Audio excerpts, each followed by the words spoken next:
when the Drake and Kendrick happened, I saw it really firsthand, and I was like, "Oh, these like real family members." Like, it's one of the main reasons why I trust Punk so much and why I work with him. When I first moved to LA, I was working with No ID's camp a little bit. No ID was kind of like Kanye's mentor. People know him in the hip hop industry. Tricky Stewart, The-Dream. You were kind of around those guys when they were writing Umbrella. Yeah, I was there literally the day Dream recorded Umbrella. Like, I remember walking in the studio and like them working on like the demo. I saw Tricky like produce the record. You mentioned to me that you had an R. Kelly story. I didn't even ask what that meant, or I said we'll save it for the podcast. So please do tell. I didn't tell you what it was? No. All right, no. So as we're talking about R. Kelly, I just remembered. Didn't you also like work at a Diddy thing too? Like, didn't you also like have some? Hey man, you got a lot of. I just also mentioned Akon earlier. Akon actually came to your house one day. That's such a ridiculous story. So you know what's really funny is, and I might get in trouble for saying this.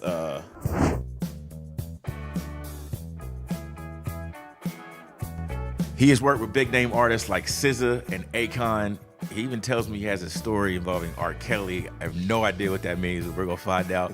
Roberto Horns, thank you for joining me again, brother. The first return guest of the podcast. Been doing this for over a year now. I'm the first one to double up? You're the first to double up, absolutely. Yes, it. Appreciate you being here, brother. I know this before I mess up the sound. I keep touching the mic. It's a nervous tick. I'm trying to look cool on the podcast. That's what's up. Glad to be back, man. Yeah. First of all, before we get started. Okay. I know it's your podcast and everything, but we got to talk about you and your ridiculous life. Oh, my ridiculous life? What do you mean? You quit your job. Yeah, I did do that. You've been working at for like 10 years. Yeah. To do art, music, everything full time. Yes, that is correct. Let's talk about it. What we doing? Okay. Yeah, so I mean, I just, it was kind of got to a point. It's a combination of, like, I had been thinking about this for a while, making that move. And then the job, they were kind of asking me to do some things, and I was like, I'm not really trying to do that. And so between those two things, I was just like, all right, it's time to step out and kind of do what I've always been wanting to do and take some time and, just focus on music. And it's been beautiful, honestly. It's going well? Yeah. It's dope. It's a lot of fun. It is great to not have to be somewhere. Like, I have to only go where I want to go. And that's like a beautiful feeling. And I'm honestly not ever trying to go back to that corporate shit, honestly.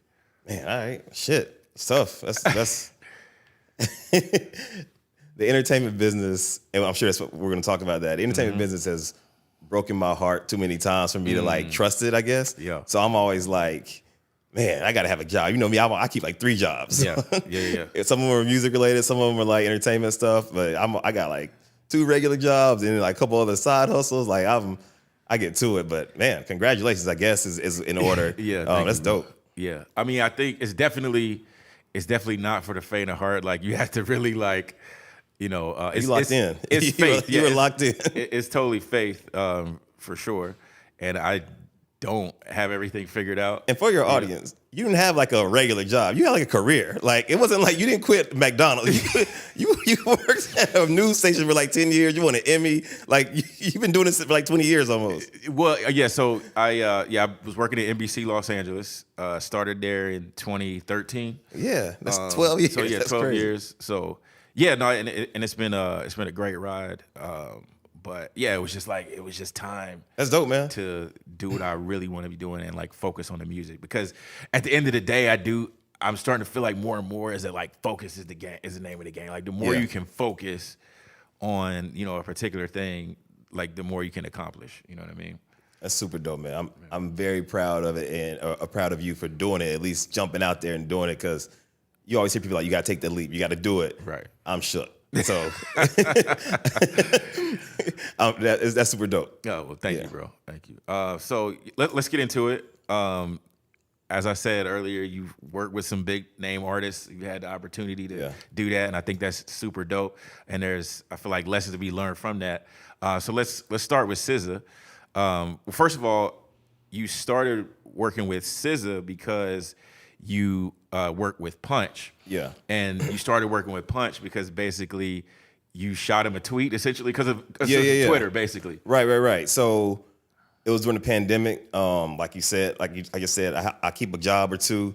The pandemic happened, everything shut down, so I was at the crib a lot, and I was getting some gigs for video editing via the internet. What I would do is just somebody would say, hey, I'm looking for a video editor, or they would say whatever they say. I would shoot them my reel in the reply. So I did that.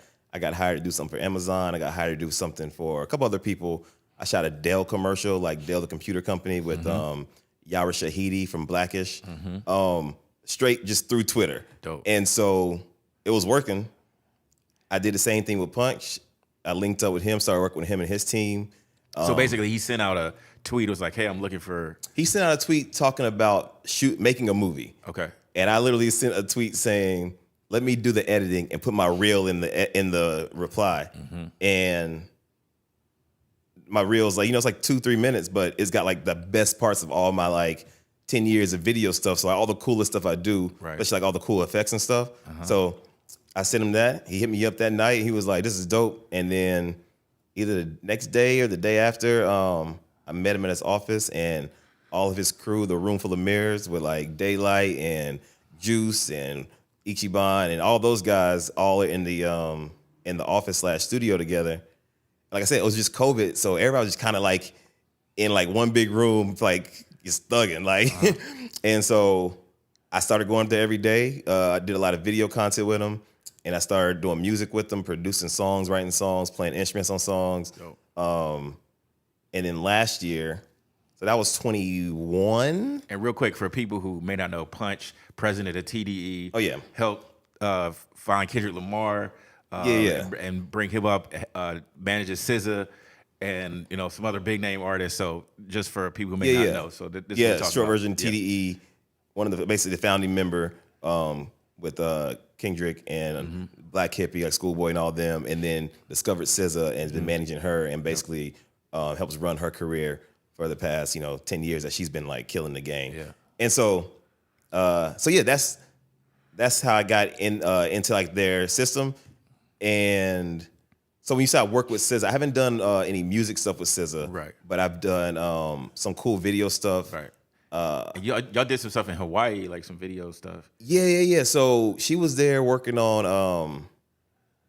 She was there recording her project, the one that ended up coming out like a year later. Okay. And we went out because Punch was going out. So I Is that the one with Kill Bill and? Yeah. But this is like way early in the process. Yeah. She was out there working, and Punch was going out there. He was like, "I'm going to Hawaii next week." So I was like, "Yo, can I pull up?" He was like, he didn't want to say yeah. I was like, "I'll buy a ticket." So I bought a ticket. I knew he was going to see SZA, but I was like, I ain't never been to Hawaii before. Right. And you going? Let me just figure. I'll show up. I know he ain't gonna let me be homeless out there, so I'll figure it out. So I bought a ticket. I live in LA. A ticket to Hawaii from LA ain't that expensive when you actually when you start looking into it. Okay. Bought a ticket, went out there. We worked on some stuff. We shot some content for our stuff, and then we were around like SZA while she was recording. I didn't really work with her out there.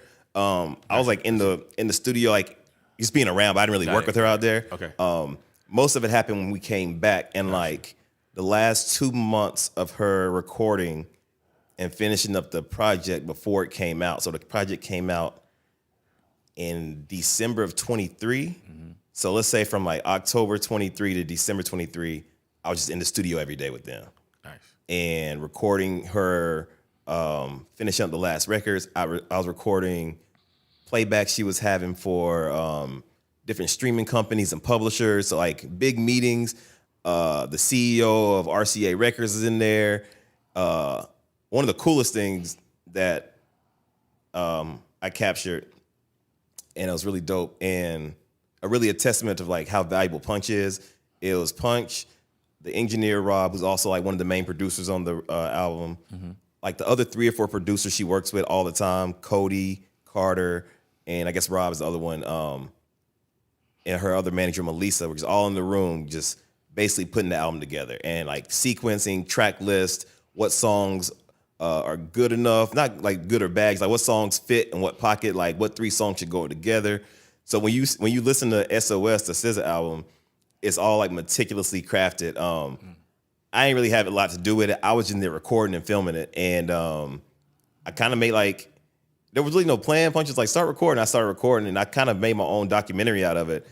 It's super dope. The only bad thing is it hadn't come out, so we shot like, you know, I got 2 months of footage and like, you know, several hours of really cool stuff behind the scenes of that project, but hadn't come out yet. Hopefully it'll come out eventually.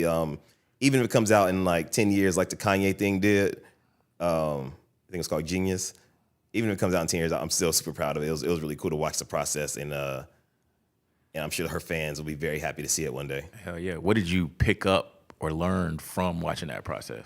A couple things that I already knew, but it's, you know, you feel like you know something, and then when you see somebody who's really successful do the same thing, you're like, I knew I was right. I knew I.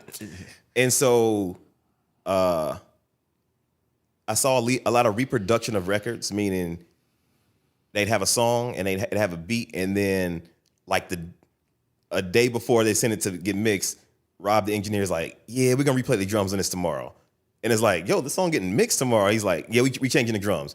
It's like that kind of stuff for, you know, one of the biggest albums of the past decade. Is like last minute change the day before. And then same thing, like I said, with Punch, is like changing the order of songs like the day before, the week before, and, you know, just really like dialing in on stuff and making last minute changes to fix the stuff. So that's one of the main things I picked up.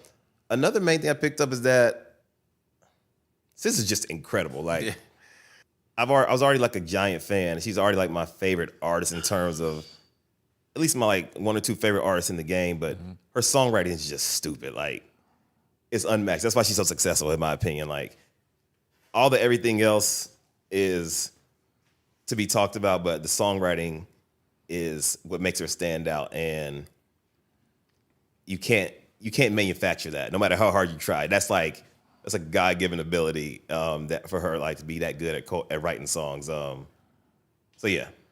My pickup from what you just said, or what I'm taking away, is that basically kind of not being afraid to pivot or switch things up, even if it's last minute, because I feel like sometimes we can get like locked into things and we're like, okay, no, this is how it is, or this is how I want to do this project or whatever. But like, I guess not being afraid to like pivot or make those last minute adjustments to kind of get it right, I guess. Yeah, I mean, it's not a declaration that like you have to like do anything. It's just everybody that's involved, everybody that's valuable, everybody that's talented gives their opinion, and then we decide like, hey, these drums ain't right. Let's fix it. We got to mix it tomorrow. Fuck it. Let's do it tonight at 3 a.m. Yeah. And so it's like, yeah, pivot, but it's also just like, you know, the best idea wins kind of thing. Best idea for the song. Don't be afraid to change some stuff. And if you gotta like, you know, make some stuff happen to change it real quick, last minute, get to it. That's what's up. So also mentioned Akon earlier. Akon actually came to your house one day. That's such a ridiculous story. It's crazy because I got all these like really dope stories with all these like A-list celebrities, and you would think like I have like this really like, I guess I don't talk a lot about these stories because I'm not like super successful in terms of, I guess, like money and like fame and, you know, things that people, I guess, equate to success. But I have like incredible stories like this one. So when I first moved to LA, I was working with No ID's camp a little bit. No ID was kind of like Kanye's mentor. People know him in the hip hop industry, but produced Jay-Z's entire last album. Right. I was kind of working in his camp a little bit, like tangentially through somebody else. And I was in the studio one day. I think it was a studio in Santa Monica. I think it was Universal's music publishing studio. And there were some random like women in the studio. And I was like, what do y'all do? And I was like, I'm a singer. It was somebody else's session.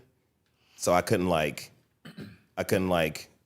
like play music in that session. So I was like, hey, you wanna come to my whip and listen to some music? I write songs, I produce, you know, I see opportunity. I'm like, hey, let's do some music together. And so we listened to some music. She's like, I like this song a lot.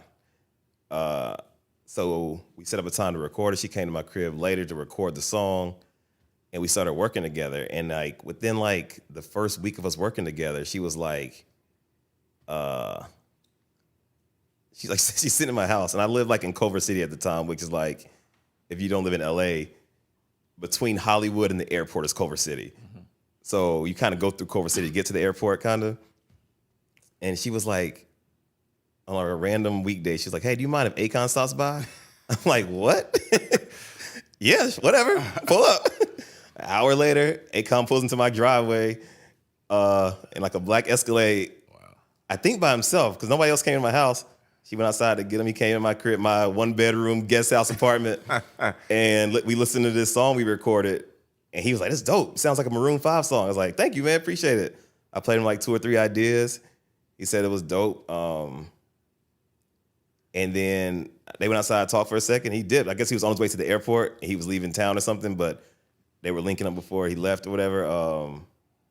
So yeah, that was pretty dope. And I guess it's little moments like that where you kind of feel like sometimes you just kind of spinning your wheels, like, are you about doing the right stuff? And then one day, one of the biggest artists in the world is in your living room telling you your shit is dope. So before you ask, I guess that's kind of like a cool lesson from that. It's like you never know any day. Same thing with Punch. Like, just be prepared. Yep. And when somebody pops up on you like, hey, what you got? Push play. If you can press play and impress them, or if you can show them that you're dope, it might change your life. That situation didn't necessarily change my life, but it was super cool. It's a dope story. Yeah, absolutely. Hell yeah. You also had opportunity to work with Stewart The-Dream.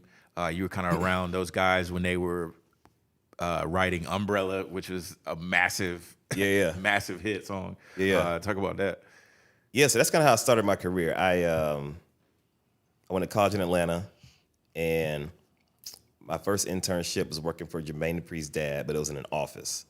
Okay. So I worked for Jermaine Dupri's dad when he managed Bow Wow, Jagged Edge, The Brat. It was cool. I did some cool stuff there. But it was in an office, and I really hated working in the office. I'm not like a sit-down type dude that like does paperwork. I'm a creative at heart. And so right after I graduated, I got lucky. Someone knew someone who like worked at a studio. I applied for an internship. I got the internship. At the time, I had no idea who Tricky Stewart was.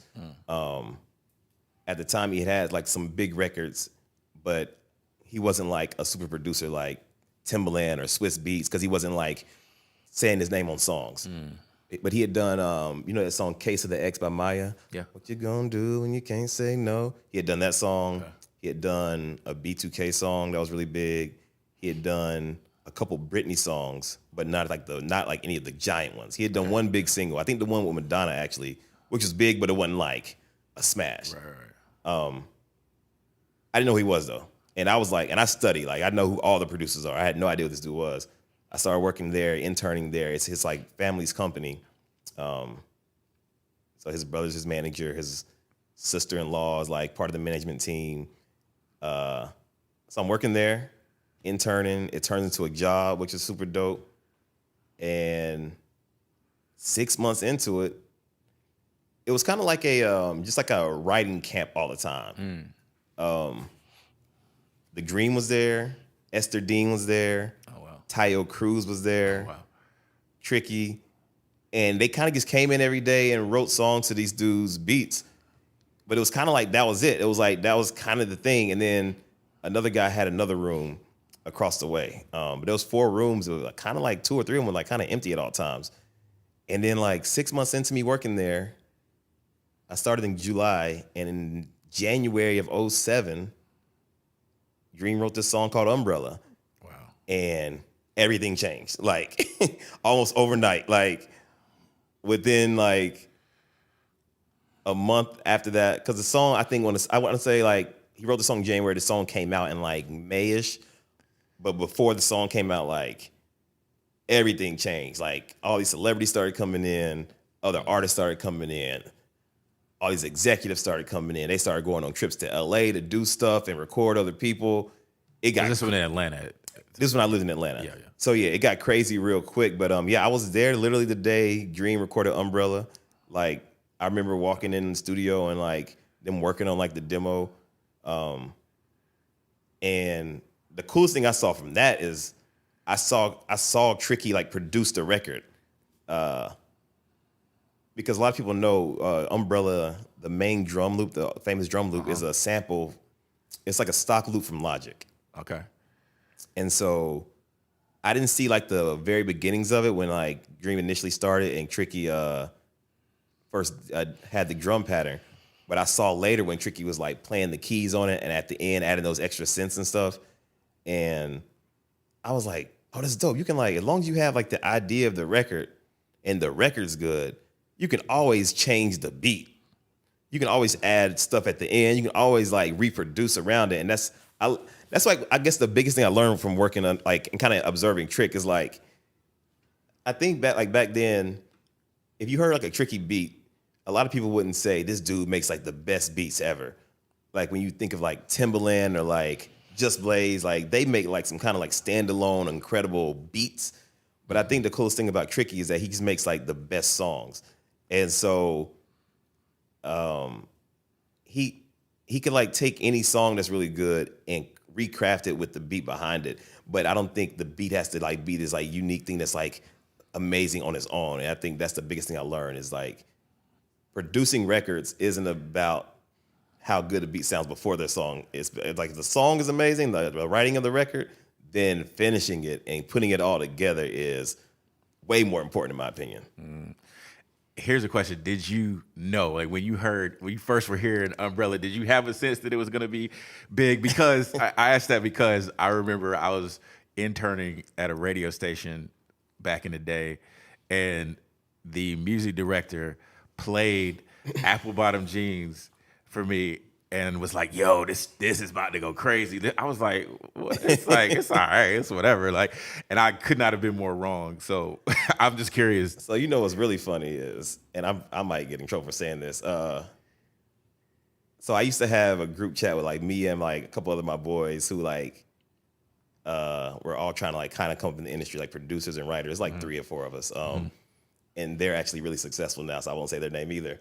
And this is before group chats. This was like an email group. It's like an email chat, like, you know. And I actually sent them Umbrella before it came out. And the dopest part is I sent it. So Jay-Z's on the song, right? Uh-huh. If you listen to Umbrella, at the beginning of Umbrella, he says, take 3. No clouds in my stones. He starts, so he says, take 3. Mm-hmm. I have take 2. Like an unreleased Jay-Z verse that nobody's ever heard. Oh, wow. And I sent it to my boys 15 years ago, whatever, before when the song came out. And I still don't think anyone's ever heard it, but except the people that are involved, and you know, all the people that work in the company and stuff. Yeah. But before he finished it, I guess he had sent another version, and that's the version I had. That's the version I stole off the computer and sent to my homeboys. And I don't remember what I thought. I do remember how excited everyone else was for it in the building, but you never know, man. Like anytime you get a single in the music industry, you know, you have the best expectations. You know, the labels can put money behind it and stuff, but people forget Rihanna wasn't a big deal back then. Like Rihanna was just, her biggest record was Pon de Replay, which was like a pop record with like, you know, but it was like kind of like reggaeton shit, but she wasn't getting played on like in the mainstream. She wasn't getting. She was getting pop records, but she wasn't getting any play on like hip hop stations. Okay, yeah. And so she was kind of like in the like Loomy D, like that lane. You know what I'm talking about? Like yeah. Which they got hip hop play, but it wasn't like she. I guess the short version is she wasn't like a giant deal yet. Umbrella changed all that. Yeah, right. So now, yeah, I'll be like, yeah, you gave Rihanna this incredible song. It's going up. But back then, she was still kind of on the come up. So I'm not going to sit here and act like I knew was, but a lot of people did. A lot of people did. I think the most important person that did was L.A. Reid. I wasn't like, I worked there, but I wasn't like directly connected to L.A. Reid or anything. But I remember the story being that he was very instrumental in getting that song to go. That's why Jay-Z's on it. The video cost like damn near $1 million back then. You know, that's how they pay for videos. And specifically remember him saying, this is third hand, I wasn't there, but I remember Trick saying that L.A. Reid told him, if this isn't the biggest song in the world, then I'm not doing my job, or something like that. So they believed in it enough to make it the biggest song in the world. Yeah. It worked out for everybody. Everybody's life changed except mine. And they won, I think, Grammy, like, Song of the Year, Record of the Year. Yeah. And, and, it solidified Trick as a super producer, Dream as, like, the best writer in the world, and then it was up. Mm-hmm. Now, when we talked about you coming back on to the podcast, you mentioned to me that you had an R. Kelly story. I didn't even ask what that meant, or I said we'll save it for the podcast. So please do tell. I didn't tell you what it was? No. All right, dope. So it's not really an R. Kelly story, but one of the few credits I actually have is that I was assistant engineer on the R. Kelly Usher song "Same Girl." Okay. So after Umbrella starts rolling, like I said, the studio changes. Everybody's in that studio now. All of a sudden, I'm meeting Sierra and all these people. Craig Cowman, at the time, the head of Atlantic Records, was, I guess, randomly walking in the hallway, and like I met all these people there at the studio, and randomly one day they're like, "Hey, Usher's gonna come by. He needs to record here." And I was working that night, and they brought in their own engineers, a dude named Drewski, who was like a big deal engineer in Atlanta. I'm sure he still is, but I don't know what he's doing. And I was working that night, and so I was the assistant engineer. And for people that don't know, assistant engineer is kind of like varies. They do a lot of different things in the recording studio. For the most part, they're kind of like glorified runners. They make sure everyone's food is right, make sure the lights are dimmed correctly, the candles are lit, everything's clean. But they also set up the mics, plug in a lot of like instruments and stuff, and make sure everything is set up so when the artist gets there, they can just go in there and sing. But if, like, let's say, we need to change the snare on the drum kit, assistant engineer, go get the snare out of the room, bring it in here, make sure it's mic'd correctly. So Usher was bringing his own mic in, because I don't think we had the mic at the time. It was some ridiculously expensive mic. And I set it up. I was in the room when he recorded it. I think Kels wrote the whole song already, so I think he just came in and did his part, if I remember correctly. But yeah, that's the R. Kelly / Usher story. But that was super dope. Unfortunately, as usual, I didn't get credited. So if you look on the credits, I'm not in there anywhere. I think there's like 3 or 4 other engineers, because R. Kelly had his engineer, Usher got his engineer, and so they didn't have time to put old Roberto Horns in there. As we're talking about R. Kelly, I just remembered. Didn't you also like work at a Diddy thing too? Like, didn't you also like have some? Hey man, with Diddy? Yeah, I think I got a lot of. For some reason, the R. Kelly that reminded me that you had done something with Diddy too in the past. But it just randomly popped in my head right now. I never worked with Diddy. It was was it a writing camp or something that he was? 2 years ago, for the last time he did the Love Project or whatever, he was having a writing camp. He rented out the studio in LA called Chalice, and he was having a writing camp, and all the biggest songwriters in the world at this thing. So I didn't know that at the time. So Punch was like, "Yo," Punch is very like focused on his work, and SZA at the time, and like everything he's doing. I'm all over the place. I'm trying to get this money. Yeah. So I'm like, if there's an opportunity to write or produce or film or do anything, and it can help me, just tell me where to be. I'll be there and I'll try to do it. And I had already been asking Punch about some opportunities to write for other people and stuff, because that's really what I started in my career as a songwriter and producer, trying to get records sold to other people. Yep. And so Punch is like, Diddy's having a writing camp. Do you want to go? I was like, absolutely. I'm cold. I can write a song. Yeah. So I pull up. I get there. There's like armed guards outside this fucking studio. I'm like, all right, bro. We already done. But I realized when we get in there, it's cracking in there. They turned the parking lot to like, now looking back now, it sounds crazy because it's Diddy. Right. But they had like massage tables and a bar. They had like a weed bar. Now with what we know about Diddy, it sounds wild. Right. So yeah, they had all that set up, and then in one room was Jermaine Dupri and Tank and Brian Michael Cox. Hit Boys in the other room. Wow. I ran into I forgot. I ran into the entire like. If you've written an R&B song in the past 15 years, you came by that studio one day that week. Wow. And so there was no room for me. I'm not Jermaine Dupri. So, Right. but Punk sent me, so they kind of looked out and they were like, all right, we'll find you a spot. So I met Diddy. I shook his hand. He was like, man, you work with Punch. I know it's gonna be dope. I was like, dude, cool. So we chopped it up briefly, and then they like stuck me in like this closet. And like me and this other producer in this closet to write songs. And I was in there for like maybe 30, 40 minutes. And then the main guy came and was like, hey man, we got to get his room to Justin, which is his son, because he wants to record. I'm like, all right. So they kind of kicked me out of this room. They're like, we'll find another spot for you. They never found another spot for me. I went to the bar. I got some tequila, some De Leon. And I guess it worked out because I met some other songwriters that were kind of there, kind of on the same thing. Like they didn't really have a place to go, but they were talented people. I was like, let's link, let's connect. And later that week, I went and wrote some songs with them, which ended up turning into some stuff. So it worked out. But yeah, that was the Diddy story for sure. All right, that's what's up. So Diddy had me in the closet. Yeah. I'm gonna leave that one alone. All right. So we got out though. All right. So working with all these people, Punch, SZA, Tricky, The Dream, like kind of being or having a firsthand kind of look at what these people do and kind of being there, watching their process, watching what they do.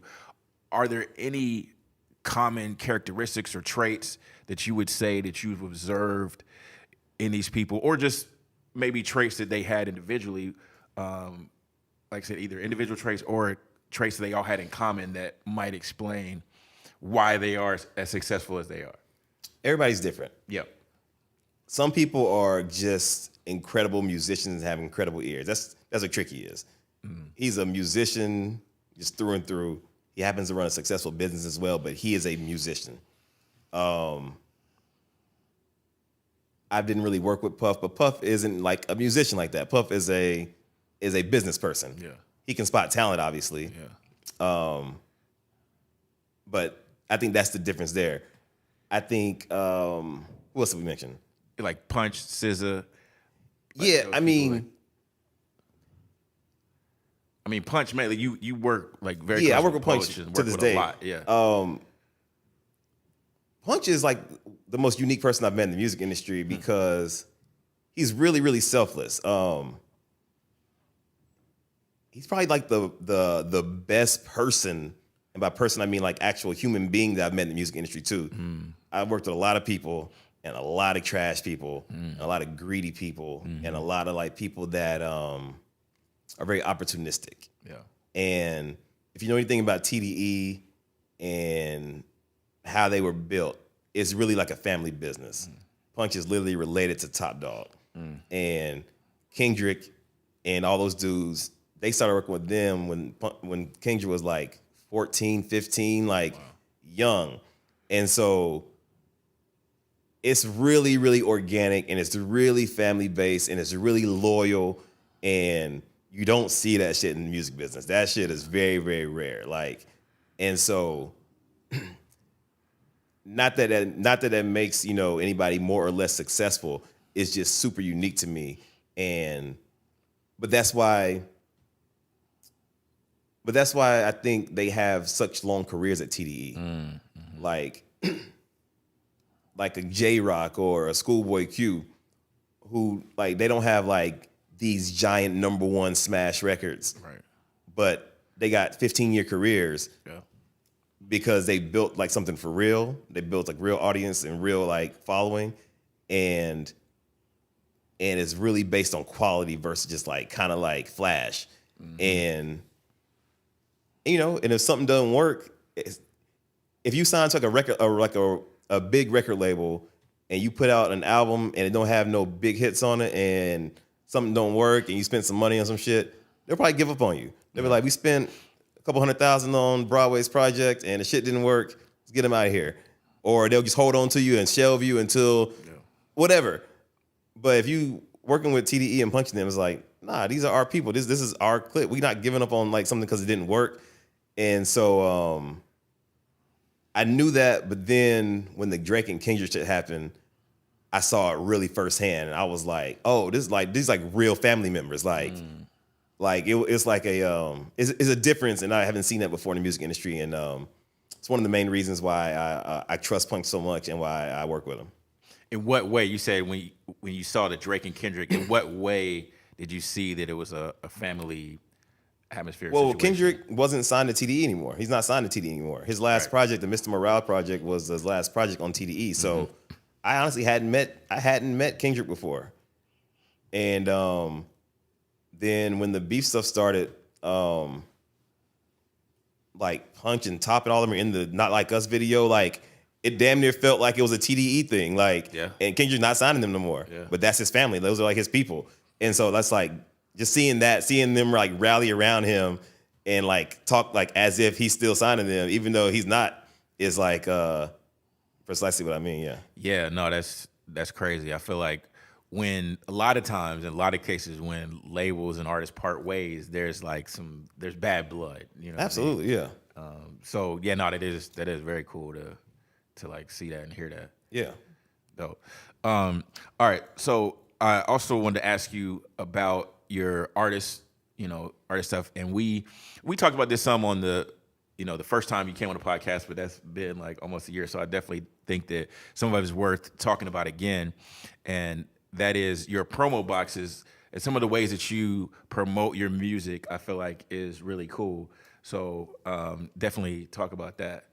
I've been working the game for a while now, so I've seen the game change from, physical sales to iTunes sales to streaming, and I think everyone knows that like there's less money to be made because people aren't paying $10 to $20 for CDs anymore, and we know growing up is like going to the store to get that CD and opening it up and the packaging and kind of like holding something. It has like a little bit more value than I think having an infinite amount of songs on your phone. And so I've kind of taken that approach with my stuff.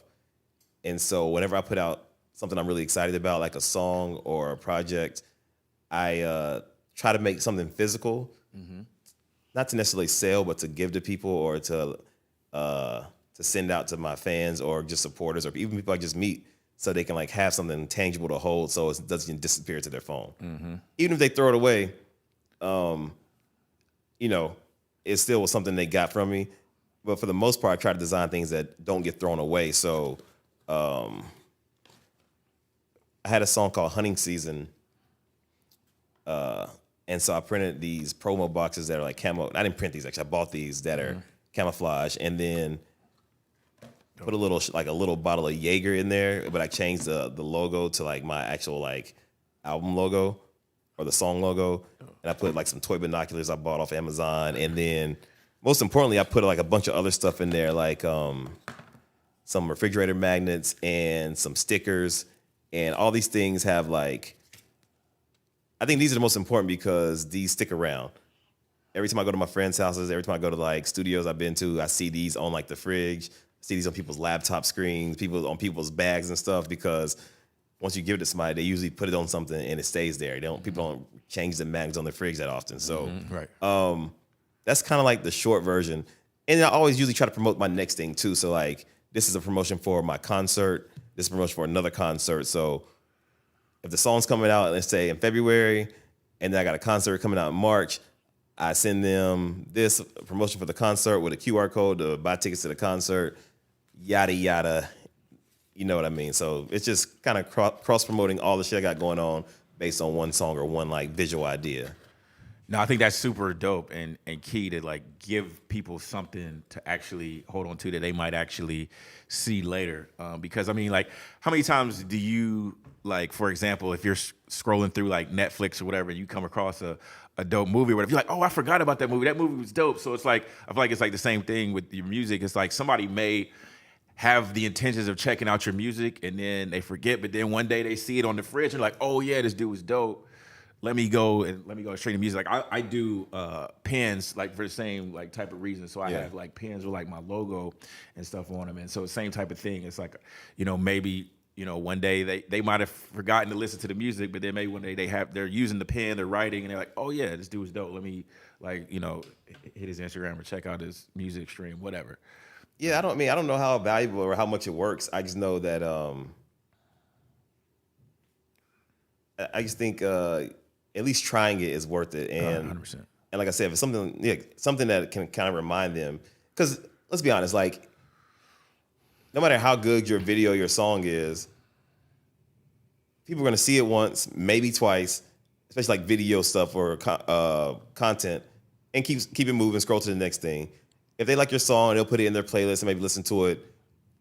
Let's say it's crazy, they listen to it 10 times a week. Mm-hmm. That's still like only 10 plays a week. So it's not like you're not taking over their life by doing this stuff, but like I said, if you can kind of infiltrate their everyday life with a keychain or something where they have to look at it every day, then I think that's a good look. Yeah, for sure. And you have, some songs that, I know you have at least a couple songs that have like around 500,000 streams, which is a lot for an independent artist. Talk about like kind of getting, or what you did to kind of get those songs to go like that. It's really tricky, and I don't know like the real answer because those songs have been kind of stuck at those levels for a while. But what I do know is that if you can get people to stream your song initially that first week to a month, right, then that changes everything. And so whether it's getting on like some playlists, which is obviously the cheat code, you get like on some real playlists, like the big playlist, that helps. But yeah, so get on playlists, getting people to stream your stuff immediately, and then that changes the algorithm to get people to do it. But what I used to do is I just bought a lot of ads on Instagram with my videos, so I would make like a cool video with a cool visual effect that I haven't seen before.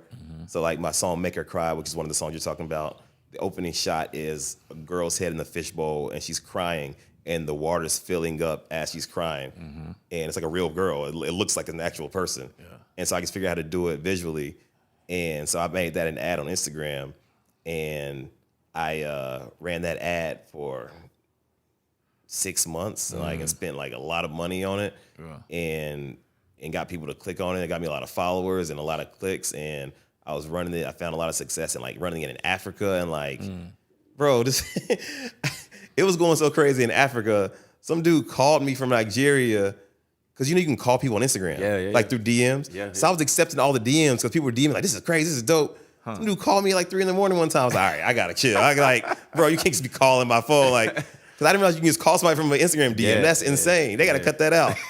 And so I was like, all right, so I got to block him. But it's like, you didn't block the fan. Right. Nah, fuck him. So man, I don't like. I spent a bunch of money on ads for like the songs that are doing really well, mixed with some really good content, and then like stuff like this, and also like I send these to some influencers. Like, I didn't tell you. I also pay some people to tweet my songs out, my videos out. Right. So that got me like, that'll get you like someone with a bunch of followers on Twitter, get you like 100,000 views in a day. And that doesn't equal streams, but that equals like at least some clicks, and like that translates to streams too. So, so it's like kind of like a less rich person's version of pay to play. Because if you have like a bunch of money, you pay to get into the big playlist. You pay to get on radio. That's how the labels do it.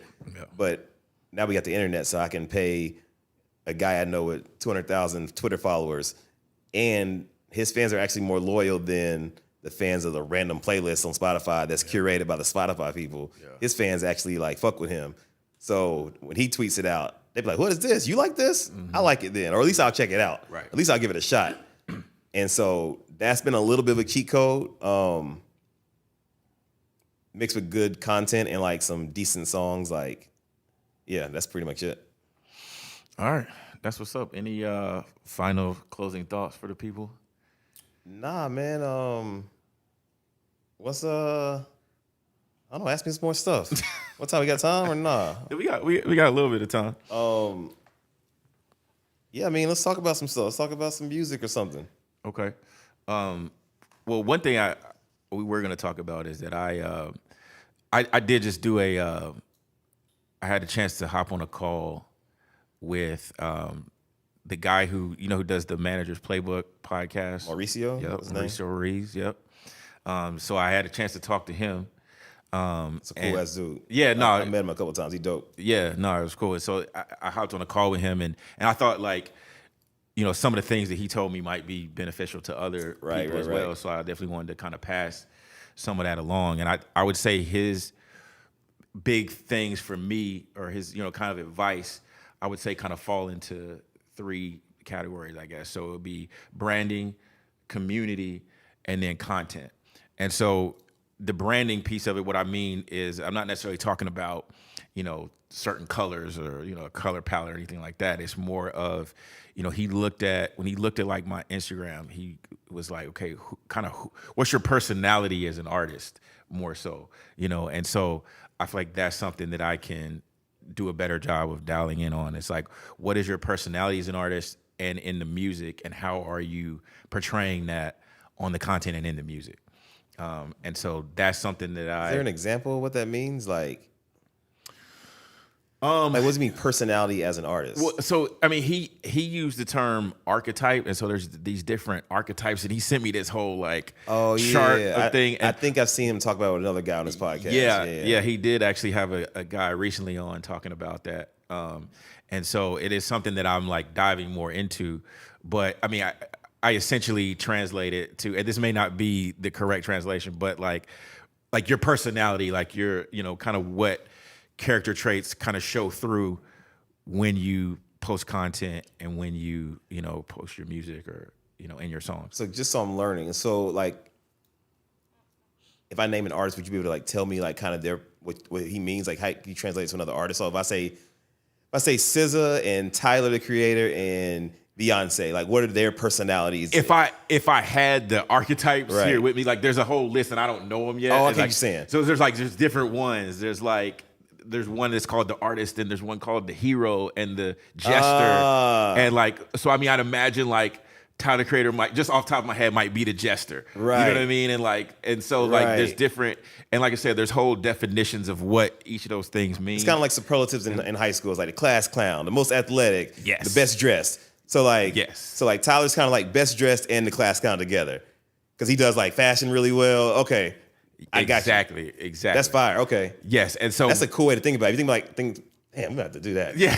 Yo, the high school actually, superlative. We might have to make some content of that. Yeah, like the like hip hop superlatives, like or whatever, the music industry. Off camera, we gotta do that. That's hard. All right, yeah, no, but so yeah, totally. So anyway, yeah, so that's like one big takeaway is like, okay, what is your superlative, and like how are you demonstrating that and showing that in your content?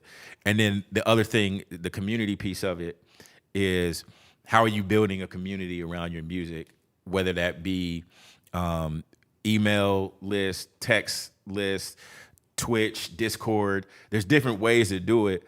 And I feel like sometimes we think that's what we're doing on just like Instagram and post on Instagram, but it's kind of going deeper than that and kind of getting that deeper connection. Because if somebody is seeing you live on Twitch, for example, like they kind of see you raw, unedited, they get a chance to understand and see what you're actually like as a person. And I feel like doing long form content like this, like podcasts, can kind of help with that too. Yeah. But I feel like taking it a step further and doing like, the live streams, I feel like is a way to kind of get people knowing even more about you, and then even like email lists with more, kind of in-depth. Man, my only thing about that, and it might be the reason why I might not end up making it, is because I feel like you almost at this point have to like let people into your personal life. Yeah. And I just haven't I haven't like taken the leap really to like really do that. Mm-hmm. And I don't know why, but I feel like I know why. I feel like the people that separate the two seem to be doing it more correctly and are happier and like less like, but at this point, like if you really want to be a big artist or a big anything, you kind of got to let people like into your life. They got to know who you're dating. They got to know where you eat. They got to know like all your shit. And I'm like, bro, I don't want these people to know nothing about me, man. Yeah, Like, there's definitely pros and cons. So I feel like some of my most successful content is me being vulnerable, talking about shit that I was maybe scared to talk about, or saying things that maybe I wouldn't have said before, or and I've done that before in relation to a song, and then people, they just go listen to the song because they want to know what I was feeling, what I'm talking about, and things like that. But now that's also gotten me in trouble too. Like the like the women that I'm talking about in these posts sometimes don't. My man did a post. He was like, "This girl didn't like me." And he's like, "This is the song." That's not exactly what I said. It's not what I said, but sort of. But yeah, no, that and that has gotten me in trouble too. So it's I'm definitely still trying to find that balance, I would say. Yeah.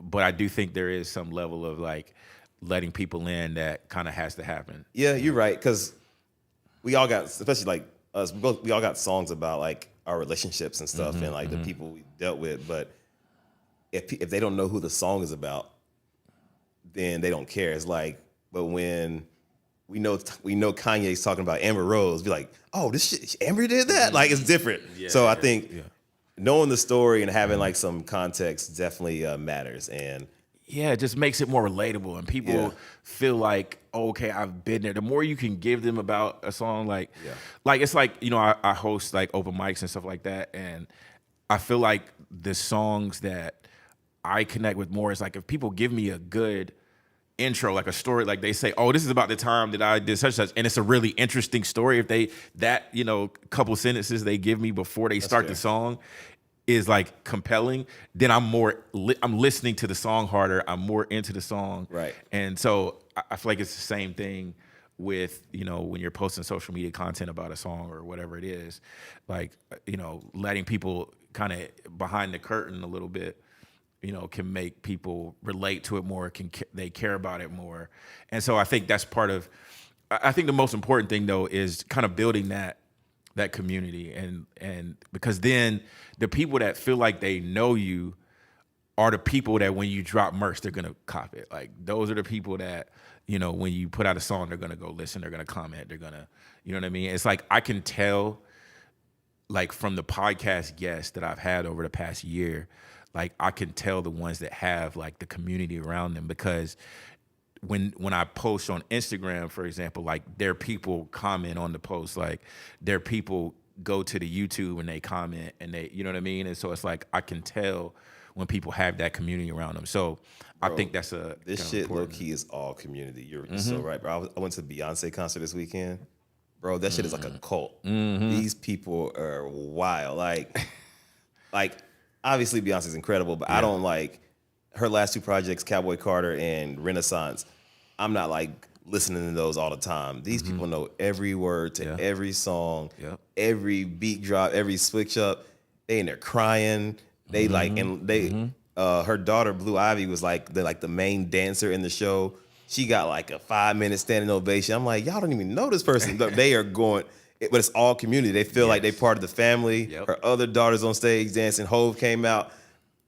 Destiny's Child came back out. It was wild. These people, I'm like, so yeah, it's all community, and it's like same thing like with Taylor Swift with the bracelets and all that. It's like they feel like they're part of the squad. Now you're definitely right, man. It's a tough thing to build, but it's like necessary for sure. If you really think about like the biggest podcasters in the world, like Gilly and Wallow, like it's all community. They go out, they in the streets in Philly, like dapping up people, going to people's cookouts and shit. It's like it's really community based, and I am lazy. And so I just want to make music, man. Yeah, no, I hear you. No, it can be a lot to think about when you're trying to make the music and do that as well. But it's like, it's necessary, man. It's key. And that was one of the big things that Mauricio said. It's like, that community, building that community is really important. And then the other thing he was talking about is like content. I feel like, content is one of those things that is difficult. It's always like, okay, what do I do now? What am I supposed to post? One thing that I feel like we neglect is like okay, what's already kind of doing well, and like do more of that. Because sometimes like, and I've had these conversations with tons of artists where it's like they have something that, you know, maybe spikes a little bit in terms of views, and like, okay, now what? Well, it's like, okay, maybe do more of that. You know what I mean? And so, you know, for example, he saw when I was talking to him, he looked at my Instagram, saw the post of me throwing my Emmy that I got from my job and talking about how I quit my job, and he was like, "Oh, that's dope. You should like do more of that." You know what I mean? Because like I see it's getting more views, you know, so like why not do more of that? And I was like, yeah, no, totally. And you know, so you know, I think that's an important piece of it, is like kind of looking at what you're doing that's already kind of working, even if it's just a little, you know, spike, and then trying to see like, okay, can I do more of this or do like that? And then I ended up breaking my Emmy because that was crazy. Because I was doing that, and then and then the first time I did it, I was like sitting down and I was just like threw it onto my couch or whatever. Right. So then you, by the way, you were like, why don't you like walk around and like stand up? So then I was like, okay, I'm gonna go outside and I'm gonna like, maybe I'll just throw the Emmy on the grass or whatever. And then that. So it's my fault you threw your Emmy on the ground. Exactly. It's totally, right. You and Mauricio is all y'all's fault that my Emmy is now fucked up. You should, you know what you should do? You just keep breaking it more. Like next time you show, like I broke my Emmy last week. Fuck the job, and then like just keep breaking it. It's already broken now. I mean, I was thinking about using the broken Emmy in like other content going forward. So I think I'm definitely gonna do that. But. So I guess my only problem with what you just said there, it's kind of like doubling down on the same kind of content. Is that, man, I really don't like doing the same thing twice. Yeah. Especially when it comes to songs. Like content-wise, maybe, but I feel like doing the same thing twice musically has always been like something I never wanted to do. So like, all my projects sound different, all my songs sound different. I try not to like recreate the same shit, because then what are we doing it for? We're just like trying to just cash in. But I saw an interview that Tricky did actually recently, and he was like, the interviewer was like something about like, so how do you like decide like, you know, the best art versus the best whatever? And Tricky was like, I don't make art. He's like, I make records. Mm. He's like, art goes on the wall. Art is the third album joint that you love in your car. I make songs for the radio. Mm. And I was like, damn, he's right. And I also heard like somebody else say like, yeah, we're not in an art time right now. Nobody gives a fuck about art. And unfortunately to me, that kind of kills my soul. I'm like, nah, I'm an artist. I'm special. I want my shit to be like memorable and classic.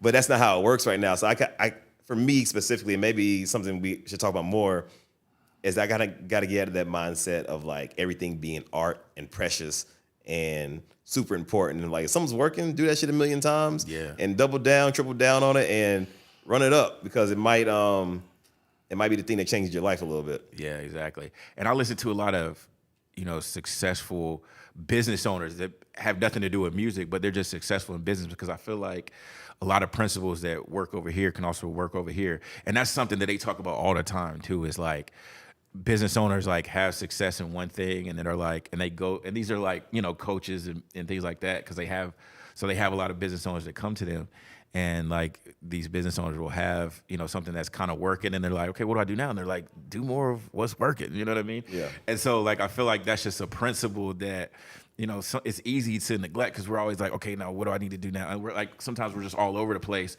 But I think you got to kind of honing in on what's already working, and then doing more of that is like a key principle that I feel like I see across, different things in different mediums where people are successful. I feel like that's a common theme. It's like they figured out what worked, and they just did more of that a lot of fucking times. You know what I mean? Yeah. Also, I mean, to piggyback off that, I think doing stuff that you see working for other people. Like, remember that video I sent you recently about that band that did the sample, and I was like, we should do this. Yeah. And so I was like, this shit look dope. They killed the way that worked, and it's going viral and everything. So I think stealing from other people is always a good look, even if it's just like massage it a little bit, make it your own, change it, but like taking the core idea, the core like execution, and trying to do it yourself is always a good look. So yeah. Yes, like that's another thing that I listen to a lot of people who kind of teach kind of viral hooks, and like kind of teach how things go viral and things like that. And I've, had done courses, and that is also a thing because really, I mean, if you think about it, there's that saying, there's nothing new under the sun. Everybody's like stealing from everybody. You know what I mean? Like, it's like some of the, the things now where, dudes walk up to somebody rich or famous and like, how did you make your money? They're in a nice car and they're like, how did you make your money or whatever? Like, like the Johnny Carson, the Tonight Show, it's like the man on the street bits. Like they were doing that shit like years ago. You know what I'm saying? It's what's like, none of this shit is new, bro. Like, and so it's like, taking what's worked for years and years and making it your own. And taking what's working for other people, like, and like figuring out what those hooks are, and then making it like original to you, or tweaking it to kind of fit your vibe and your style is definitely also something that I've been kind of studying and figuring out how I can do more of myself. That's dope. Those are all really good gems, man. I gotta start applying some of that to my shit more. Absolutely, man. Roberto Horns. Yes, sir. Thank you so much for being here, brother. Tell people how they can connect with you. Yeah. At Roberto Horns, RobertoHorns on all social media stuff. Call me Horns. People call me Roberto, but that's at Roberto Horns how to follow me. And Horns, thank you, brother. Absolutely, man. I appreciate you, man. Appreciate you having me. That's it. Yes, sir. Thank you for watching this episode. If you like what you heard, please subscribe. Please comment if there was something that you feel like you really related to. And if there's a friend or family member who you think would get something out of this, definitely send it to them. We'll catch you next time.